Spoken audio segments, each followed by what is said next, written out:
ng bayan, maasahan anumang panahon.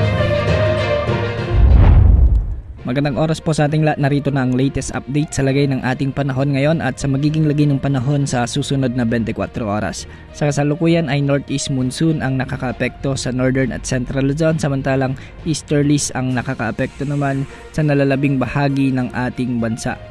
Dahil nga sa umiiral na easterlies, ito yung mainit na hangin mula sa karagatang Pasipiko, ay makakaranas ng maalinsangang panahon at maulap na kalangitan na may mga kalat-kalat na pagulan at pagkidlat-pagkulog ang Bicol region. Pinag-iingat natin ang ating mga kababayan dyan dahil posible ang banta ng mga biglang pagbaha at pagguho ng lupa, lalo na kung may mga umiiral na katamtaman hanggang sa minsan ay malalakas na pagulan.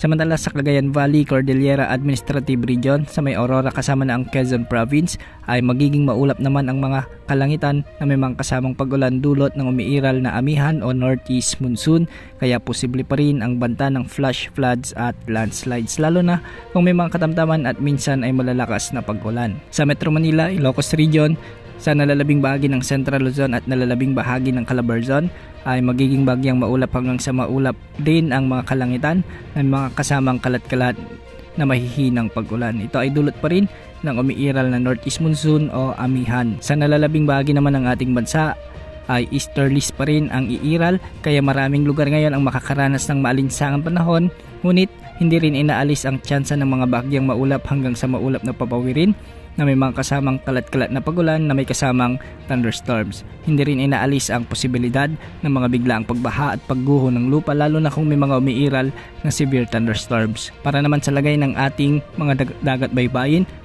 sa northern at eastern sections ng Luzon ay posible ang mga pag-alon hanggang 4 meters, samantalang sa silangang bahagi naman ng Mindanao ay posible ang mga pag-alon hanggang 3.7 meters at sa nalalabing baybayin ng ating bansa ay posible ang mga pag-alon hanggang 2.1 meters. Samantala base naman sa latest tropical cyclone threat potential forecast na inilabas ng Pag-asa, ngayong araw hanggang sa unang linggo ng Pebrero ay posibleng may samang ng panahon na mamuo sa timog silangang bahagi ng Mindanao. Hindi naman ito nakikitang lalakas bilang bagyo at nasa mababa pa rin ang tsansa nito na mag-develop bilang bagyo. Samantala sa ikalawang linggo naman ng Pebrero ay posibleng may mamuo ulit na sama ng panahon gaya ng LPA at hindi rin inaalis ang posibilidad na ito ay magpapaulan sa malaking bahagi ng Mindanao at ilang bahagi ng Visayas. Dahil sa malayo at matagal pa, posible pa ang mga pagbabago ukol sa binabantayan nating potensyal na sama ng panahon na ito.